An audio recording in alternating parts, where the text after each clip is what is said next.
Hello. Hello. Today's episode of Chatterbox was recorded with James Acaster, but it was actually meant to be an episode of our other podcast, My New Football Club, where we interview people about supporting their local football club. But we actually never got round to talking about that, so we're going to put it out as today's Chatterbox. But if you want to check out our other podcast, it's My New Football Club, and it's sort of about football. It's not really. You can listen to it if you don't like football, because it's just us talking bollocks again with people. So yeah, check that out. But enjoy today's episode. Merry Christmas. Bye.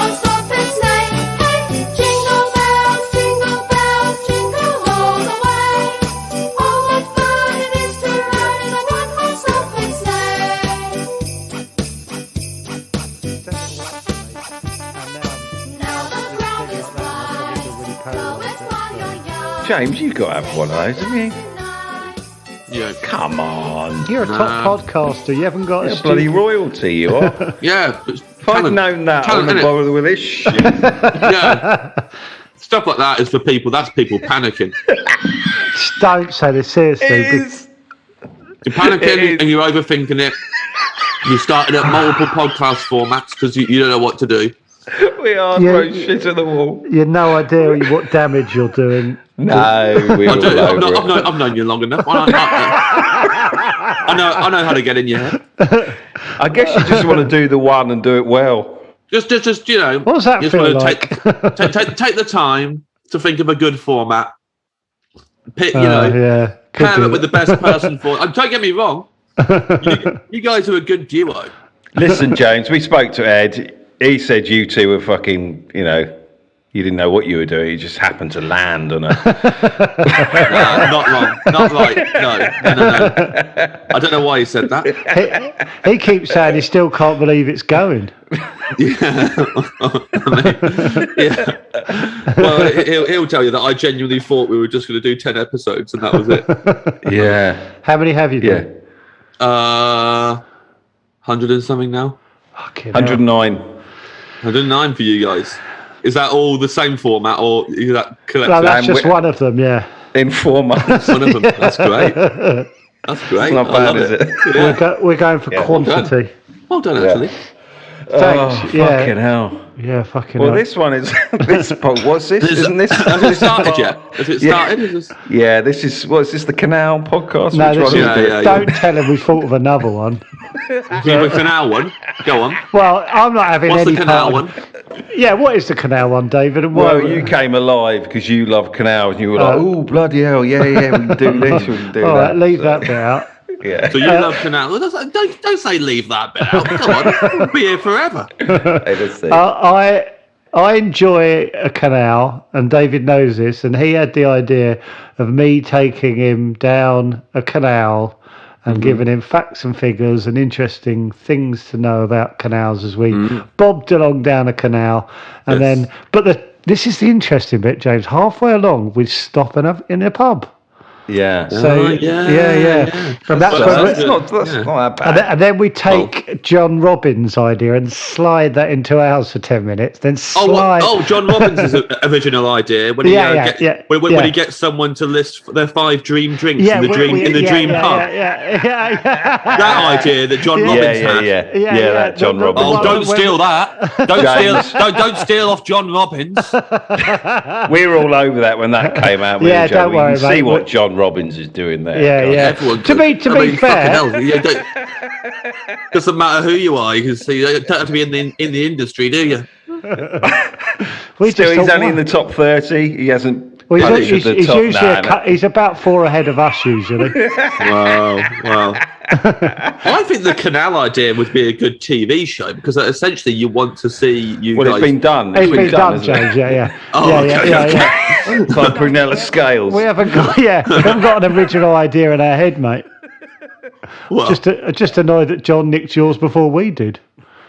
But then I would ask you guys for advice about sitcoms. I've been trying to get scripted stuff off the ground for ages. Have you really? Yeah. Have you? Can't do it. Nothing gets. Come on, what do you want?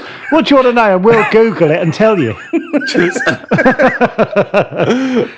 I mean, anyone can sit down and record a podcast. You guys are doing. We struggle to fucking do that, if I'm honest. Have you really been trying to get stuff away for scripted? Yeah, for ages. I had a pilot 5 years ago. I remember that. And that's it. And then, haven't got anything else away. That baffles me. Yeah. Well, I mean, because you're a clever clogs. You'd think so, but obviously not. I mean, the evidence speaks for itself. And it's not the same person over and over. Just somebody doesn't like me. I've had doors shut left, right, and centre. It's a bunch of different people. Oh yeah, don't worry. Me and David have gone down the corridor of comedy and had lots of doors closed. Mainly our own fault. Have you? You must get chucked loads of script commissions, James. No. No. Well, no, commissions, mate. No, actually, not even. No, most of them don't get as far as a script. I think I've had 2 get as far as a script. One was that pilot, and another was something that really, actually, I was relieved when it didn't happen because it was kind of getting out of hand. It was this thing that it would have been mad if it had happened, but I'd gone to America to just do a few gigs and What's that like? Well, it's just fun. The thing is it good? Is it nice? Yeah, but when they turn up and fill an arena or a theatre.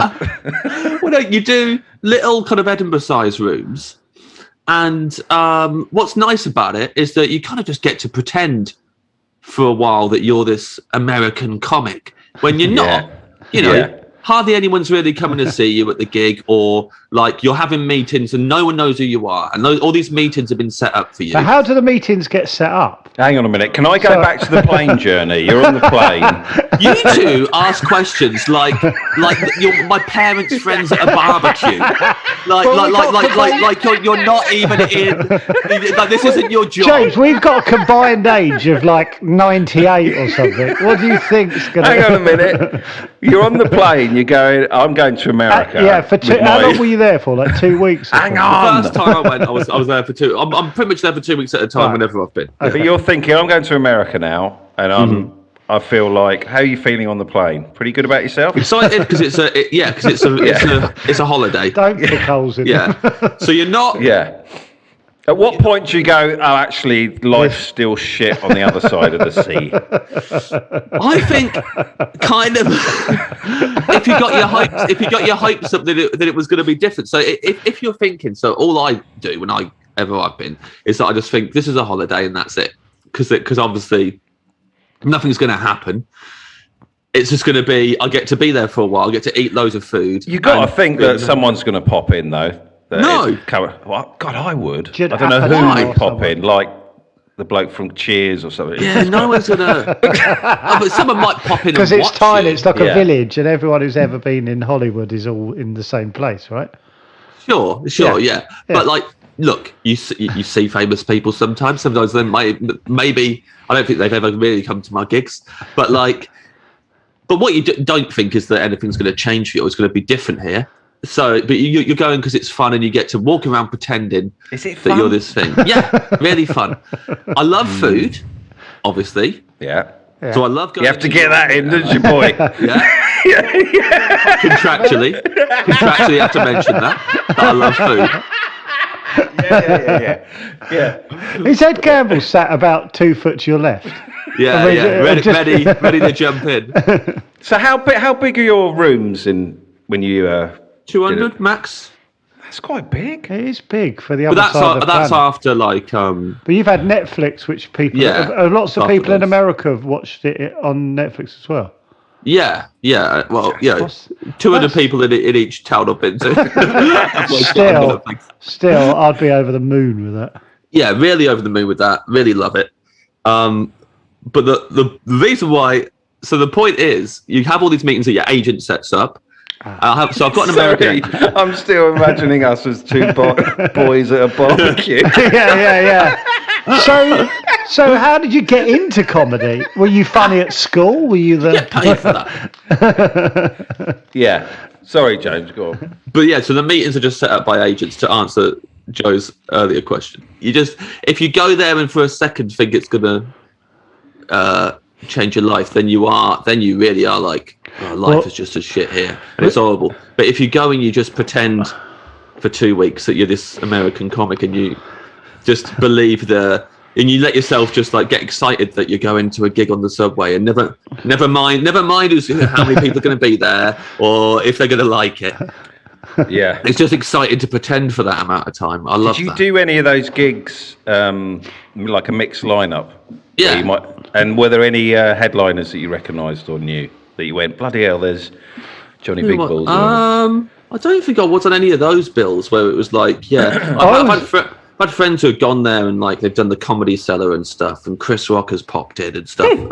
I've not done any of that. Yeah, because I imagine that happens all the time because you watch like the comedian Jerry Seinfeld thing, and it's just him, Chris Rock, and some other people I vaguely recognise every night, and then they always have food afterwards, which I always found quite disconcerting because why haven't they just left? You'd probably Chris Rock would come in and you go, fuck me, he's a bit much. How long's he doing? That's what bugged me. I'm like, because I'll be like going, I was getting later and later. I'm like, oh, fucking hell. Yeah. Yeah. So, James, 4 specials came out. Yeah. You were Queen Bee. Is that the right phrase? The Emperor. Queen Bee. He's the Emperor. He's the Emperor. He became the Emperor. Yeah. What was that like? Surely you had your meetings after that and they wanted a piece of you. No, I mean I had meetings after that. Your timing's bad then, isn't it? Really, you went and had all your meetings 2.5 years before you released 4 specials that were. I've had meetings since then, but like I think the thing is, and to be fair to them, like we all rack our brains thinking like, what is it? How do I get in? But really, I just think like I haven't had ideas that really suit me and are good enough yet for TV and other things. You know, that's all it is. I think. Well, maybe. I don't really walk away from these things and go, they're fucking idiots. What the hell is the matter? I'm just amazed they don't just give you a little vehicle. It's bizarre. But then I don't know. I think they would be. That's short-sighted. I think because just because I can do stand-up doesn't mean I'm going to be able to write. Yeah, but at least give you a go and let you fuck it up. Fucking hell. Yeah, you could be the next Bradley Well, maybe Wolf. they did on that pilot. You know, that pilot's probably getting handed around. Just so you know, he can't do it. Watch this. Right. All right, Joe, chill out. There's a lot of laughter there. Yeah, I mean, I've seen the pilot. I've seen the pilot. Right. Yeah. I mean, I would be, if I was an up-and-coming comic, I'll be listening to this go, oh, fuck it. Like you've got as high as you can, and, you know, if you're still not giving opportunities. no up-and-coming comics are listening to this, mate. Come on. Do you know what? That's really Fair true. enough. Yeah. If you are God, an there up-and-coming, are there? yeah, No, what? to, No, yeah, fair enough. Fucking hell, yeah. Listen to I don't know, but it's. I think. Yeah, you know. Actually, I think especially over there, I feel like the meetings are pretty. They know what they want, and it's not just. You know, they go, "Oh, you did those Netflix shows, so therefore, have whatever you like." Would be crazy, but. Sorry. Yeah. No, I was just going to. Did you do? Was it that? What's that week where everyone goes and auditions? Have you done that? Oh no, I've not done that. No. What's that called? It's pilot. Pilot Brett did Pilot that. That season. sounded horrendous. God Almighty! It sounds like the worst thing on earth. I think you need, not you, one needs muscles going over there. Yeah. You need, not you, one. Yeah. Well, yeah. I think you need a body you said on you. Not you twice. Is any reason? Yeah, because really. you two are looking back at me. I'm saying all of us need muscles. Yeah, we all need muscles going over Yeah. there. Probably. I mean, auditions. I'm bad at auditions anyway. Are you guys good at auditions? Honestly, I've got some. Oh, no. Over the last 4 months, we've discussed this a few times. Yeah, this is. Sure. So This is bad territory for us. I've only really started getting auditions during the pandemic, so I never really had auditions. I never got called in for anything really before that. There was one casting agent who would get me in for stuff, and that was every time I had an audition, I already knew who who was in charge of casting for it, because it was always the same lady, and it's like 4 or 5 off of her, and that was it really. I never got auditions for anything else. And then in the pandemic, I've been given more, but they're all self-tapes. So someone with no real experience of auditioning, then having to do self-tapes in their house, and I've hardly really, well, I've not really acted in anything either. So like my acting experience is minimal. So like, I mean, you send them away going, I think you can edit those to make you look good. Yeah. If you're good at editing, I think you do cheeky little jump cuts, and they go, "Oh, this guy's good. Yeah. This guy's creative."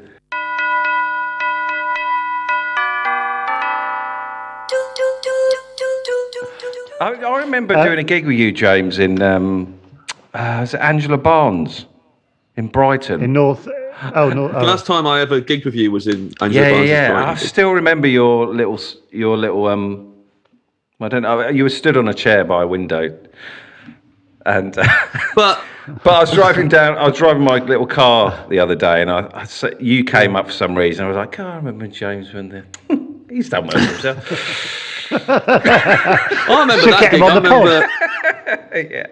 It was. I've never seen you do it since, but you walked on stage carrying about 50 like massive toilet rolls.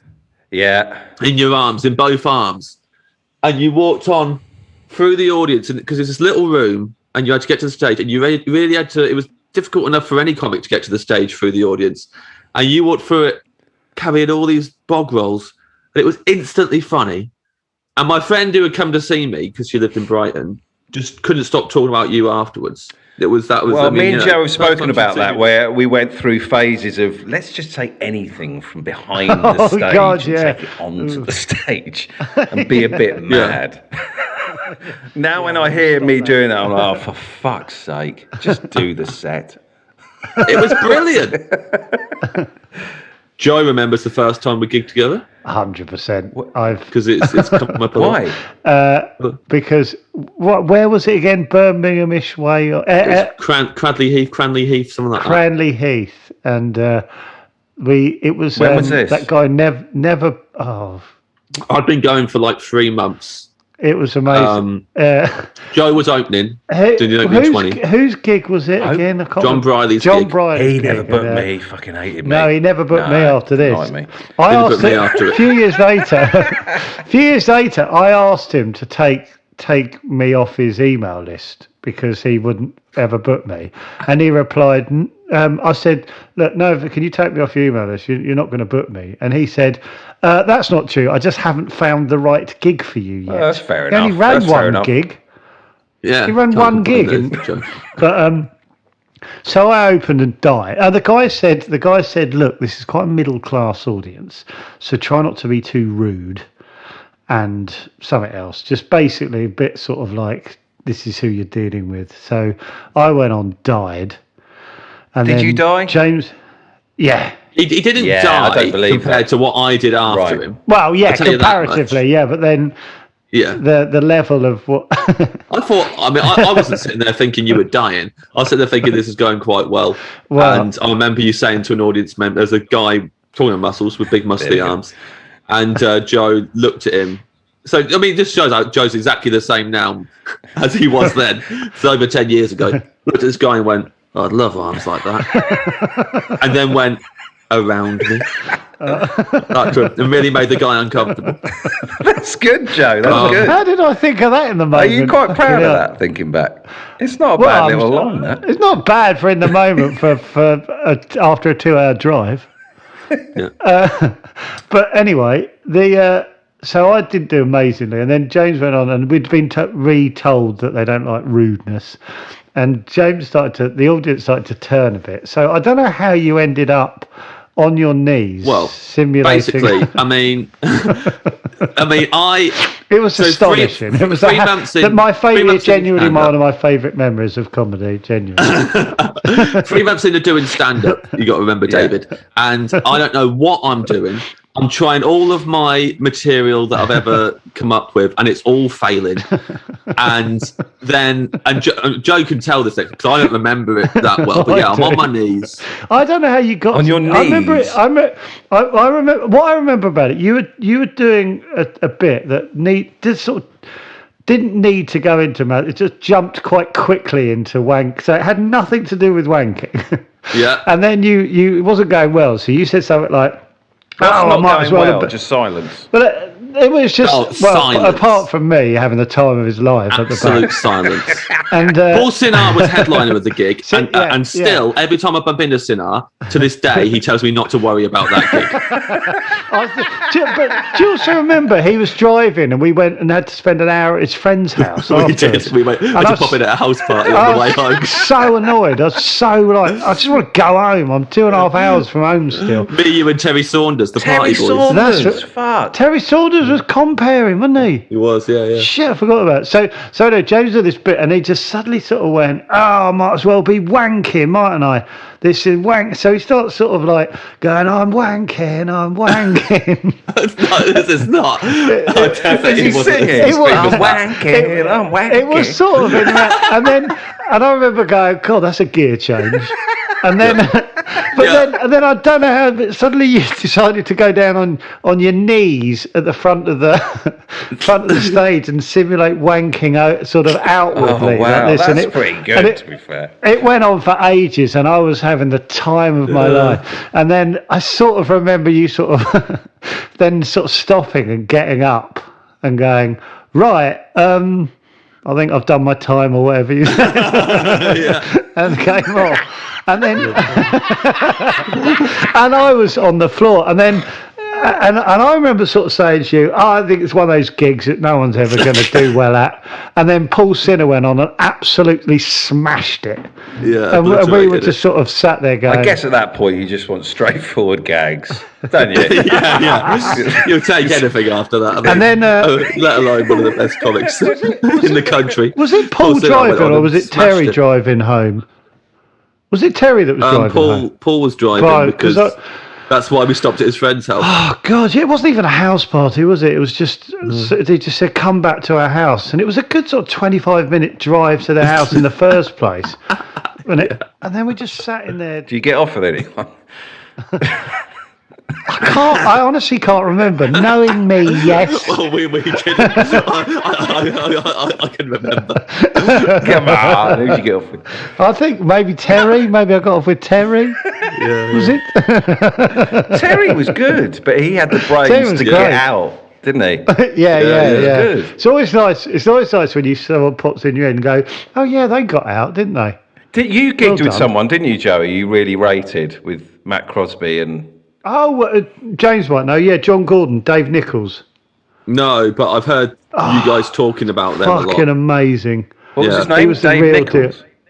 His name was John. His real name's John Gordon, but his stage name was Dave Nichols because Dave. Oh, I thought it was two blokes. No. John Gordon's John's his real name, but his stage name was Dave Nichols because Dave Nichols was his best mate, so he just used his best mate's name. Funny. And then after about 4 years of knowing him, he went, "Oh no, my real name's John." And then he also found out he's got a twin. He's one of those people that constantly kind of gives you new bits of information. You go, fucking what? But he was brilliant, and he just fucking would do. He just would die really badly, and then just have the most amazing kind of conversations with the crowd. Yeah. And it was just always fucking brilliant. And then he just went, "Oh, this is pointless." And because he went, I remember him going, "I've got quite a good job in pensions law, so I'm not going to give that up." No. And I remember going, yeah. And he'd bought a house and all that kind of stuff before anyone. I was like, yeah, that does sound better. Do you think that's like, because when you say, yeah, that sounds better, is that just a fantasy that you like to indulge? Because you wouldn't, because if you wanted to, I couldn't do it. I couldn't do it. You could quit. Yeah, but there's a part of you that enjoys how shambolic the adventure is Yeah. of doing something like this. Like it's not necessarily that we're going for this. It's like talking about America earlier. It's not that we go there going, "Oh, my dream's going to come true and this is going to be amazing." We kind of like the fact that we're going to be slumming it a bit and it's not going to go that well, or that we're going to be. It's a story to tell, isn't it? I guess you kind of But I would like that simple life. No, because there's a guy I know who's just been a greenkeeper for 40 years and he's happy just mowing lawns. Yeah, great. Oh, absolutely. And I sort of think that's easier. Yeah. Oh, I mean, definitely. That's a nice. No, I don't think he's once tried to wank, like simulated wanking over the. Oh, he hasn't gone to a house party 3 hours from his house after dying, after doing, not even dying, all right at a gig in a town outside of Birmingham. Yeah. Oh God. James, how long have you got? I've got. I mean, my next appointment is at 1. God, I'd love to have an appointment. We're living through you, I think. Even when you're not here, we talk about you. Can we come back on for half an hour? Is that all right? Of course. Okay. Yeah. This is wonderful. Is it the same link? Yeah. Okay. Yeah. See you in a bit, guys. But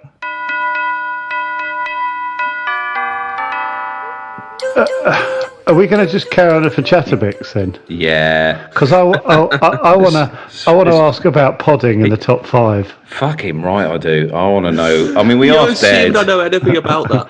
Well, no, we want what it feels like. We asked Ed, and I think Ed thought we were taking the piss, and like absolutely not taking the piss. No, I know that you're not taking the piss, but like, just really sounds like it. Yeah. I want to know what it's like being in the top 3. Basically, you and Rob consistently. Beckett. Yeah. And Shag Married Annoyed. Basically. Well, they're right. I don't want to, but Rob and Josh seem to have glued to number 1 at the moment. Doesn't that annoy you, James? Do you look at the charts? You look at the charts like we do. We look at the charts. Of course not. You don't look at the chart. I do every fucking day. What is to be gained from that? What are you enjoying? Well, nothing. I've realised nothing. Yeah. I have no idea. I'm just looking at it now. See, that's admirable, James. I have no idea. You're fourth at the moment. Lovely. Yeah, but they must get to a point where you don't need to look at the charts. Yeah, because you're in the top 5. You just got a regular top 5 every day. But that's not what... We're 37th. Look at that turd. Imagine being 37. Well, I don't know. To be honest, it would feel the same to me as being in the top 5. I mean... Yeah, but we've never felt... We don't know what it's like. So once we get in the top 5, we'll go, oh, right, it's not worth it. Yeah, because we're teetering every day going, what are we doing this for? Because I want the trappings that come with the top 5. That's what I'm saying. What are the trappings? I would say, what are we doing this for? Is a very valid question. Yeah. And if the answer is to be in the top 5, then you should stop because. Well, you're right, but I'm not going to. Regardless of who you are, even if you're number 1, if your reason for doing it is to be in the top 5, you should stop doing the podcast. Well, okay, then we should stop because I think that is my point. It didn't start off as my point, but it is my point now because me and David have conversations like, if we get a guest on, they retweet it, we will go up the charts. And that is genuinely That's what you think happens. Yeah. Well, Ed said it helps. He says there's a lovely little relationship going on there. Okay. Wow. You've got to start listening to Ed. If you want to get into that top 2, you've got to start listening to the guy Ed is at the more front. on top of this than I am. This Clearly, sort of stuff. He knows how to do all this. However, here's what I would say. I was invited onto a podcast today to talk about lower league football. Yeah. What has happened is, a few times.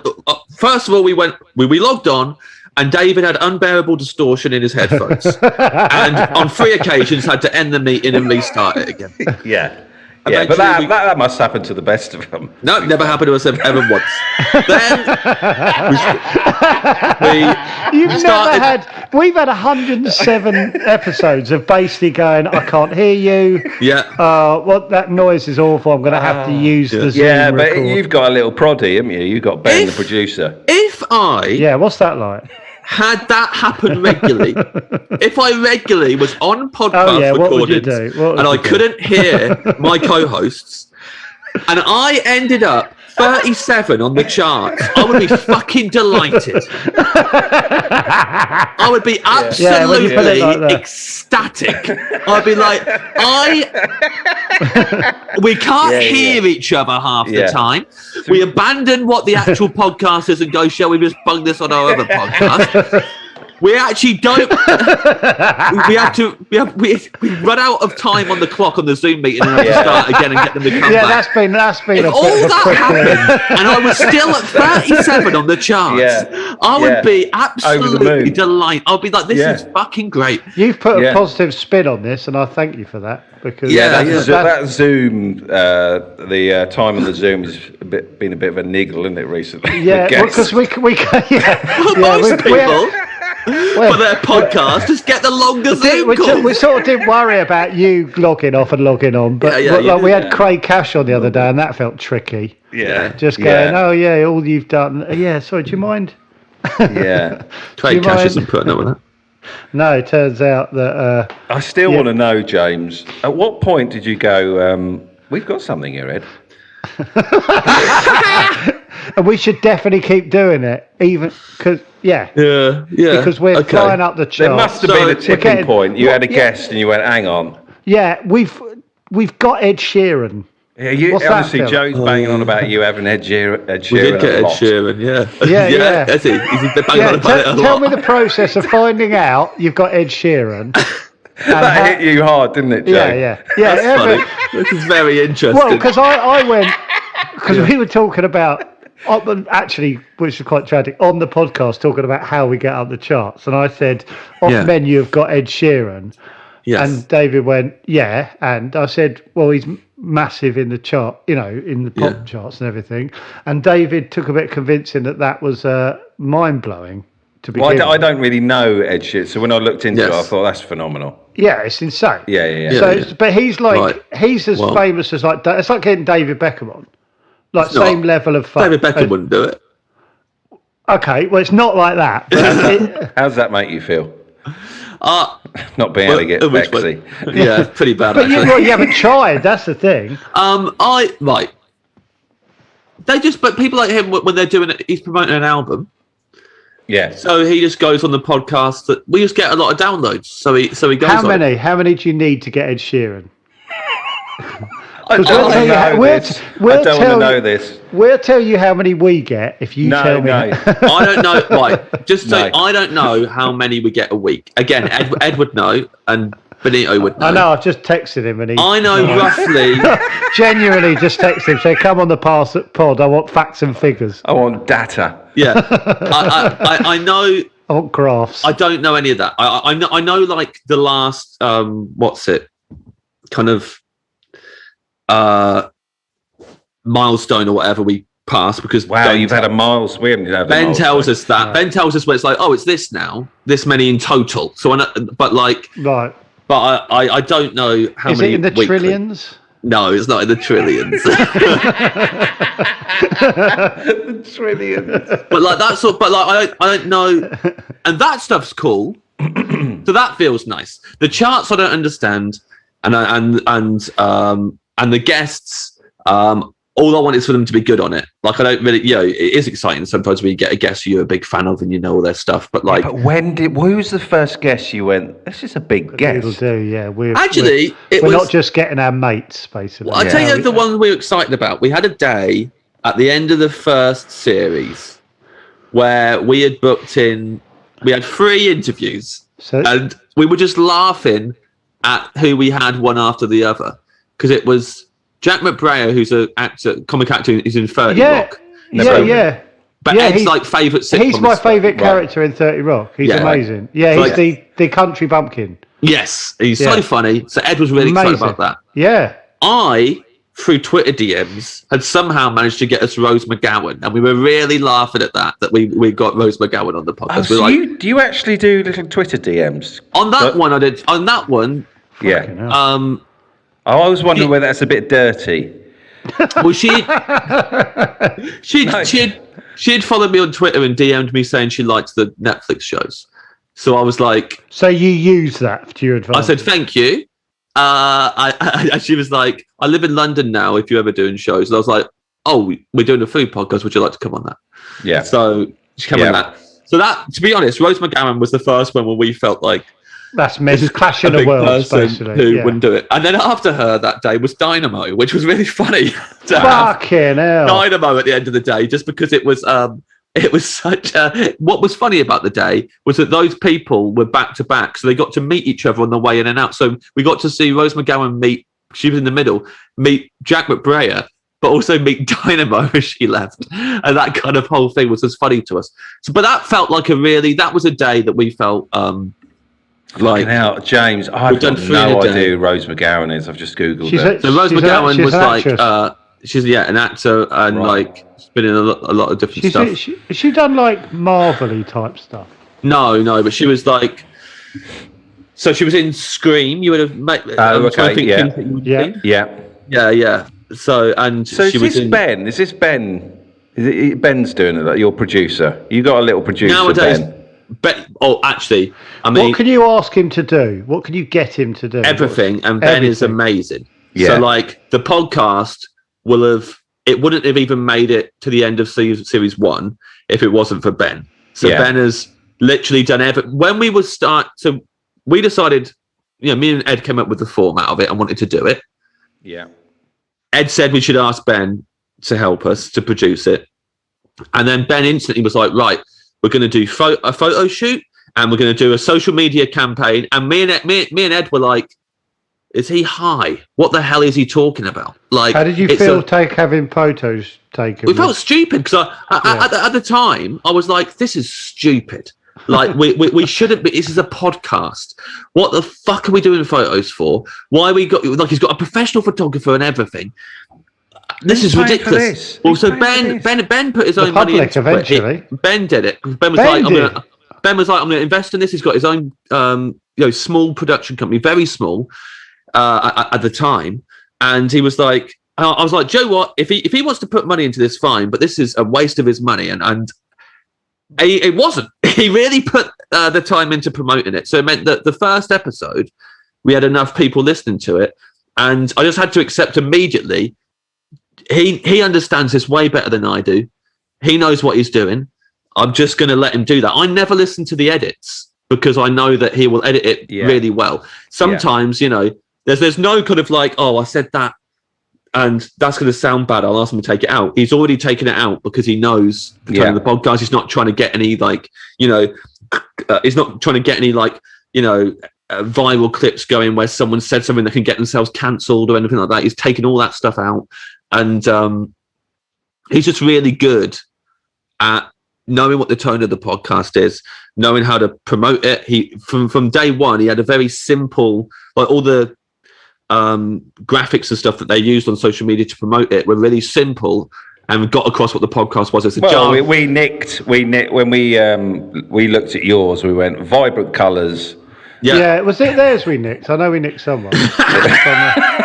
I can't remember. We did quite a lot of nicking. Get your face. You would never know that we nicked it. No, unless you said it in front of him. Yeah. So he said it directly into his face.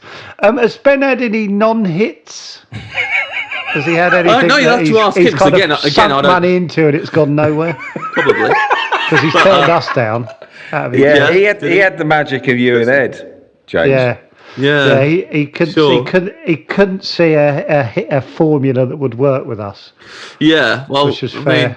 His words. Yeah, what? Well, he said what? No, he didn't. James, if you were to do a tour, have you done it? You haven't done a tour yet. Oh yeah, have you done an off-menu tour? No, you did a couple. No. You've done a couple of nights. Yeah. Oh yeah, go on. If you were to do a tour, what capacity venue are we talking? Yeah. And what would you do? And would it be a breeze compared to stand-up? Absolutely amazing with these questions. And now, do you want a sausage with that, Babs? Also, the fact all these questions that you're asking completely explains why you're not getting more listeners. I mean, this is... Does, doesn't it? Oh, Yeah. I mean, Can you I don't see know. this Questions on imploding? the head. No, answer them and then we'll knock them on the head. Yeah. I honestly, How easy would it be to do Yeah. a tour? Would you have to do much prep? I mean, general pod, not I just want to yours. talk about the ours. size of the venues. Yeah, and I want to know how little prep you'd have to do. okay, so now just Go on choosing, the road, and how much choosing could you? which how out of much- those two is the least boring to answer first. And how much could you charge, knowing you haven't done much prep? Great. So Okay. we wouldn't have to do any prep. Fucking great. How much could you Because- charge? No prep. Well, because you're just sitting down. Yeah, we know what Yeah, the questions perfect. are. We sit down and Yeah. interview them. Home crowd. And we might have a little thing that we do at the start when me and Ed go out. And like last time, Ed went out and did one of his characters that he Yeah, did. don't do in that. One of the, Don't one of do the that episodes again. of the podcast. Don't do that again. That was fun.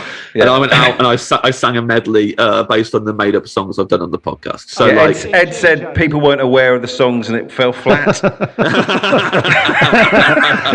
He said he tried to hurry towards the interview. I did a big wank. I said a wank for ages. This is for Cranley. Yeah, Granny Heath! Yeah. So we wouldn't have to do prep. I don't know how much to charge for tickets. We haven't had that discussion. I honestly wouldn't know. I'm really bad. How big's the room? Sort of stuff. James? Yeah, what sort of venues are you I talking? also don't know with that. I would be always very conservative and kind of Ben would probably go big just to go, look, back yourselves. Yeah, Let's book I a think 3,000 seater. Back yourselves. there's Honestly, no way I'll do we a would do push. something that big. I think. Well, I- Ben would push that. Maybe. I think. Ben Maybe would go Ben through would. it. you know. We got to get Ben on here. Well, to be honest, Drop Ben if you down. really want the answer to these questions, you should get Ben on it. Ben would be able to answer them. He would probably ask you to, pitch his voice down or something so people don't know what you sound Just like. want the fucking answer. Yeah, I want to know what. If you're doing a 3,000 seater and you're third, I mean, we're not going to And do a we're- 3,000 seater, but carry on. we'll see. Let's say 1,000, 37th. and even that, I'm not 1,000. So sure how comfortable I'd be. booking per 1,000 seats per across the country. place, how many seats would you go down per position? What, in the charts? Yeah. What the fuck are you on about? You absolute moron. No, stay with me. So, Yeah. because Chris Ramsey did 10,000 the other day. How do you and you're- know this, Joe? Why are you looking this up? What else am I meant to be doing? Do your own stuff. Chris Ramsey That's hard work. Chris What do you think we're Ramsey's on not sitting about? around Googling how much everyone else is doing. He's just doing his thing with his wife. Yeah, well, he would be if he was on 37 Yeah, in the exactly. charts. You don't No, look down, it's you not. look It's up. easy up the top, isn't it, for you guys? Yeah, you got this the wrong way round. It's not that you're 37 and so you look at everything else. You look at everything else and so you're 37. Maybe, but we're not going to change. Oh, fucking hell. Yeah, John we'll Robbins? move Getting away with Robbins. murder? Yeah. That's something we can both agree on. He knows that, doesn't he? Come Yeah. It's got to. Have you spoken to him about it? No, it's no point. You see it and you go, fucking hell, mate. I'm on a text group with Robbins. I speak to him all the time. Yeah. So you're like, You skirt around it, though. oh, obviously. what's the point of bringing it up? Let him do it. He does love booze. So, good on him. But this is what I'm saying. This is why I brought up sitcoms earlier. I think your guys' approach to podcasting, it just reminds me of how I think about sitcoms. I'm always sitting around going, what can I do? What sitcom can I do? Yeah. Maybe this, maybe this, maybe this, maybe this. Oh, no, and none of it's really working. And you guys have had, 2 sitcoms made now, at least? Yeah. I don't know how. I don't know It how. comes to you easier. No, it It's how doesn't. your No. brains work. We work hard. Do Yeah. you work hard on your scripts, James? Yeah, very hard. Yeah, I imagine you do. but they always end up at a point where it's like, oh no. Yeah, but do you write on your own? Yeah. I couldn't do that. No. No, there's no fun. You're lucky in- to have found someone that you can write with. That's good. Yeah. But no, that's great. Yeah, it is hard. With when you work with someone, you realise that if you haven't got the same vision, it's fucking impossible because you'll start to sort of do that. Do you know what I mean? Like there's Move away little from each other. Here's another tip for podcasting, Joe. Yeah. less visuals, I'd say. In the space of a minute, you've done a reference to the fact that David was looking over his shoulder, which the listener I forget that. Yeah, other and then people you just can't see it. you start to go like that, and the listener has no idea what you're talking about. You say that, James, but we've been advised to put this on YouTube. Yeah, so we're moving into that world. Well, You might want to. I didn't know this was going to be on. I'm having a bad hair day, bad skin day. This is awful for me. No, you'd get an email saying, you would get an email afterwards or before saying, yeah, James, would you mind being? And you can say, no, I'll say no. I'll say no.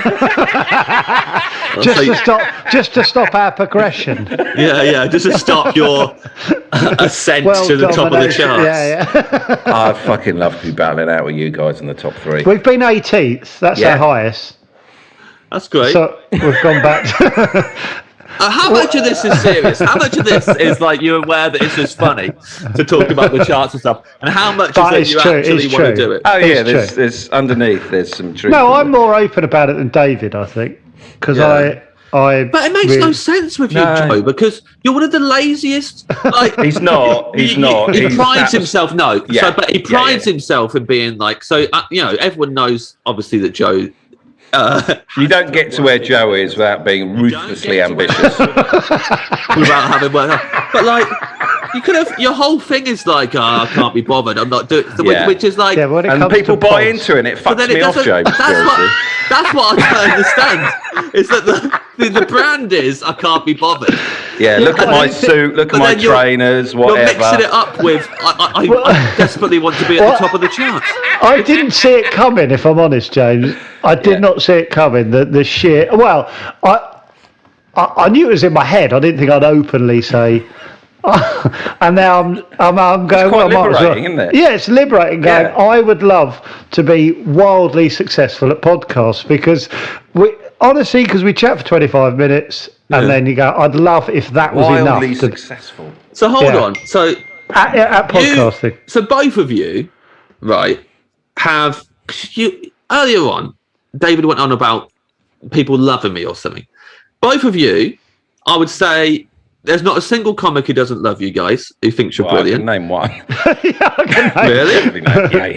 Yeah. We'll start a little text group about it. I've never.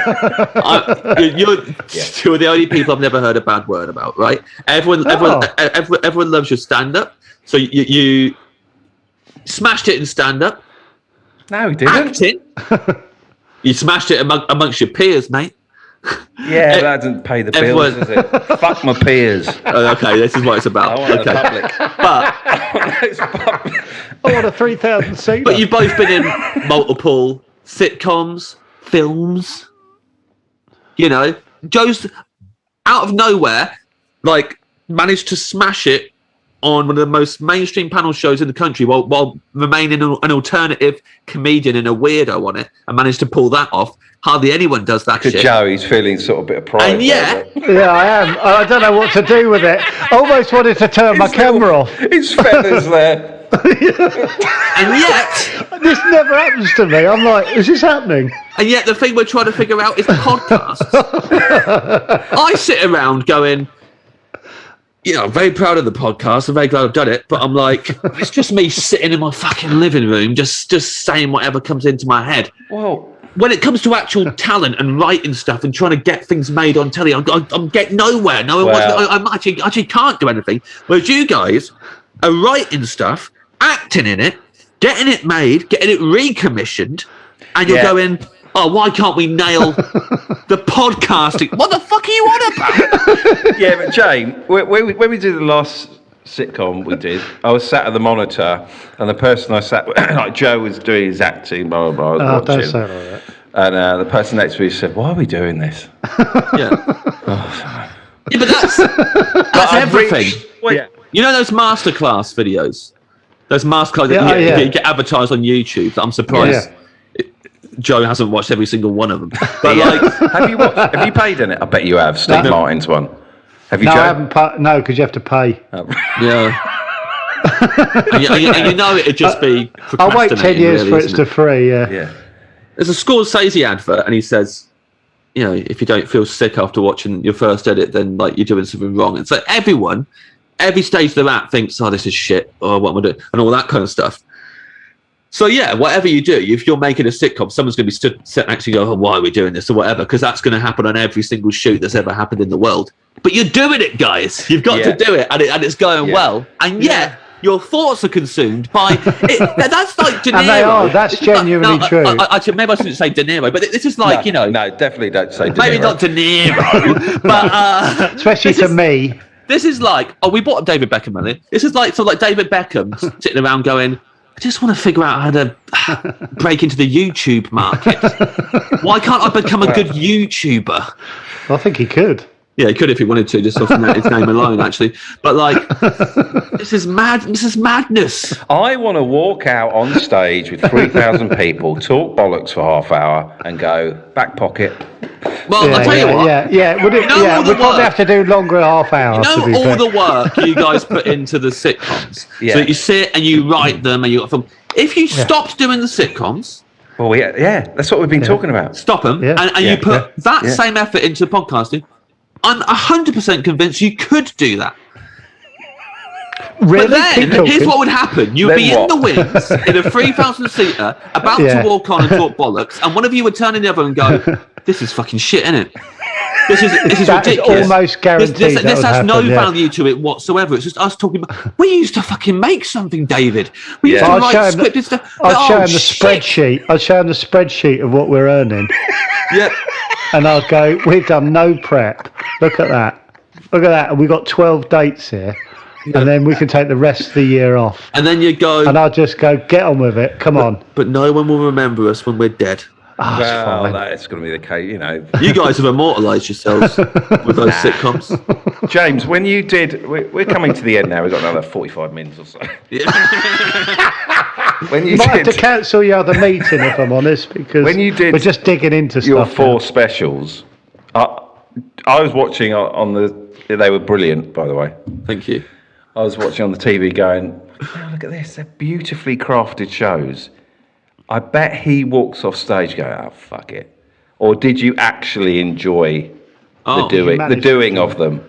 Well, at the time, I wasn't going through a great personal patch during those ones. So I was very stressed all day with other stuff that was going on. But, so it's 4 shows. We filmed them all in a day. And then we filmed them all again. You filmed them all in a day? Yeah. All 4 hours? Yeah, we filmed 4.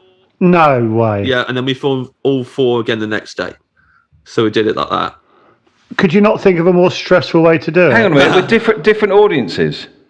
So the audience was on... So the audience, you could buy a ticket for the whole day if you wanted, or you could buy a ticket to the first 2 shows or the last 2 shows. Wow. So we kind of had the same audience for the first 2 shows, and then about half of them left, and another half came in, and then the 3rd and 4th show. So it was about half of them were there for the whole day, each day, and then half of them were coming and going. And the whole thing with them is that, well, I just wanted to had an idea for the 4 shows, and they interlinked and all this stuff. And financially, I just couldn't. The only way we could do it was to do them all in a day and all again the next day, because of hiring the camera crew and paying everyone and stuff like that. So that's how we had to do it. But because it was 4 shows in a day, there was some that I came off. The first one, I remember the second day, and on the first day, I'd done the first show and it had gone okay, but not great. It was like, 2 or 3 in the afternoon or whatever it was.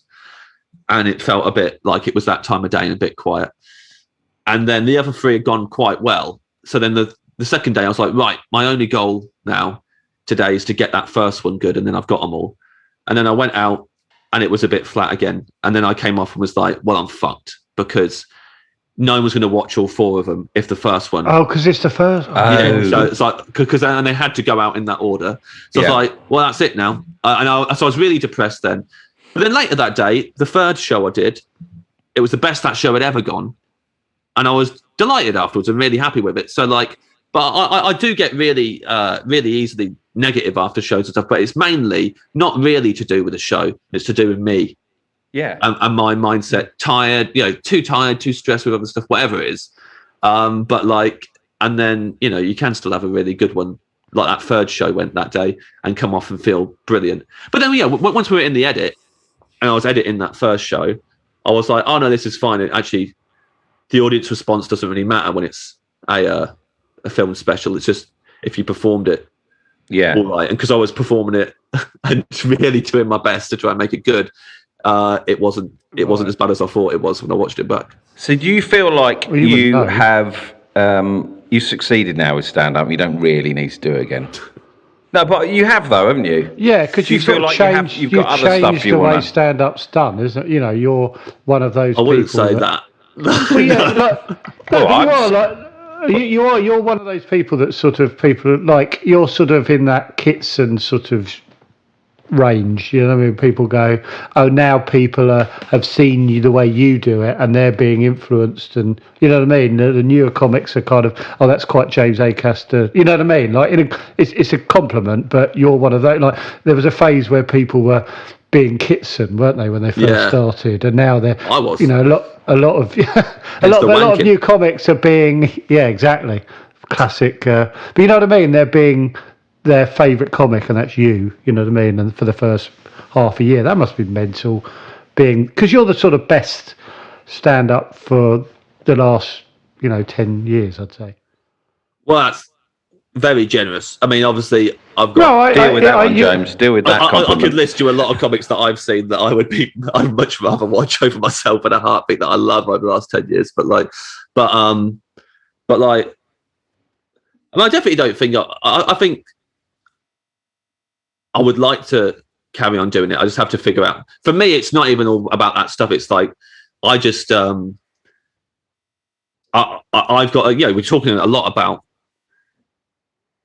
our own. I guess a lot of this podcast, as much as we've been messing around, a lot of it is just talking about how success is quite relative. It's how you feel about the thing that you're doing, really. And definitely with stand-up, I really want to carry on doing it. Right. But I have to figure out a way that makes me feel like your greenkeeper friend and feel happy, and not come off and go, oh, it wasn't perfect tonight, and so now I fucking hate it. But then at the same time, so I saw an interview with Dave Grohl. I think about this all the time now, and he was saying how for ages he just didn't enjoy music as much as he should have been enjoying it. Considering how successful he was, how legendary and all this, because I'm not comparing myself to Dave Grohl, but just saying someone like him at that level. And then he said when they did the third Foo Fighters album, he was like, fuck it, I'm just going to enjoy this. I've got to start enjoying this. What's the point if I'm not enjoying myself? And he said, so I stopped worrying about everything being perfect. I just enjoyed it, and it's been great ever since, and I've just loved it ever since, and there's not been a day gone by that I don't love my job since then. And I thought, that is brilliant, and I really want that. But also, third Foo Fighters album onwards, they're shit. And like the Nirvana albums and the first two Foo Fighters albums are fucking brilliant. Yeah. And everything after that, I hate it, and I can't listen to it. And so you're like, is that what is that how it works? You can't just like love it and enjoy it and do it and have it be good at the same time. I haven't got the answer to that, by the way. But he's happier. Is he happier? That's happier. But also, people always lean into the happy thing. Like I was talking to a comic the other day about that Bo Burnham special that went out this year, Inside, and I saw that and felt really like, I may as well give up. Like if he's done that, like what's the point? Because like it's brilliant. And I saw that, James, and thought, I bet he hates himself for doing that. That's what I'm saying. So I said this to another comic, and they said, I bet he's not happy, though. And I said, why is that the thing that we go to immediately? Because, again, it's about us, not about him. We watch that, and we console ourselves instantly with, I bet he's not happy, as if we're happy. He's not as happy as I am. It's like... my thing was, he's probably very tortured, and he just thinks it's not good enough, and that edit there is not good enough. And basically, none of us are happy, which is why... we do this podcast. We do this job. But there are moments, Merry Christmas! There are moments where you have a finished product of something, and I'm sure all of us have had this, when at some point you get a finished product, because the reason I struggle with stand-up is because I can't, at the time when I'm doing it, I can't see how good or bad it is. So on stage, I often sabotage my own gigs because I think it's going shit, and then you come off and someone goes, "That was going good," you know, and I just and so like I really get in my own head. I love it when I can watch it back and go and know how I feel about it. When you make something, you've got something at the end that's actual, you know, a thing that you can watch, listen to, whatever. And then I don't care how many people like it. I don't care where it is in the charts. If I like it, then I feel good about it. If I don't like it, then I don't feel good about it. And those are the moments where I can feel, you know, happy or whatever, or the real that sense of satisfaction that I wanted when I went into this in the first place. And when I started doing what, you know, I knew I wanted to do a creative job since I was a kid because of how much genuine enjoyment I got from creating something. You know, I'd do drawings and cartoons at home and then look at them, and I would be proud of them and like them, and you know, the imagination that went into it was fun. And if you guys watch back an episode of your sitcom and it was what you wanted it to be, or it's as close as you could get it, and you don't give a fuck in that case, like how many people watched that episode. You know, so those are the things I think, like with Bo Burnham, I hope that he can watch that back and go, I do feel proud of that. I do feel happy. You know, it doesn't mean he doesn't want to keep on doing other stuff. He's going to beat himself up about other things, but I know he's obsessed with the podcast chart as well. He's trying to get up the podcast chart, Bo Burnham. He cannot climb up the podcast chart, bless him. Yeah. Zoom's about to come to an end. About to end again. And I've just had a fucking dawning realisation that James isn't on fucking Twitter, so he's not going to retweet the fuck. No, I'm not going to do it. Should we just delete this? Yeah. This isn't going to get us up the chart. Is there any way Ed can Ed retweet this? Yeah. Is that weird? He won't. Put this in a vault like Prince did with all his albums. Yeah. The one that got away. Yeah. Save this for when I'm dead. Put it out. Posthumous. That's actually... That gets up the charts. That would absolutely rocket you up the charts. Fantastic. Fucking James hell. Acaster reflecting on his life and career. Yeah. Rest in peace. Genuinely had a moment there. I was like, my thoughts are with his friends and family. Send the link. So many people do that when people die. I'll never forget such and such. A wonderful actor. I'm reminded of our chat that we had. Here's the link to my podcast. Yeah. See me on Celebrity Juice tonight at 10. Oh, thank you very much, James. Thank you, guys. I've really enjoyed that chat. Hopefully that wasn't hell for you. And thanks for telling us all about Kettering Town FC. Yeah. Up the poppies, man. I'll come back on next year and do that if you can be asked. Of course. Come on, of course. To block. Absolutely. Never, ever happening. Thank you, James. Merry Thanks, guys. Christmas, mate. Merry Christmas to you. Yeah, lovely. I think really it's going to be our lovely Christmas special. Yeah. I've been thinking it's got a festive feeling to it. Yeah.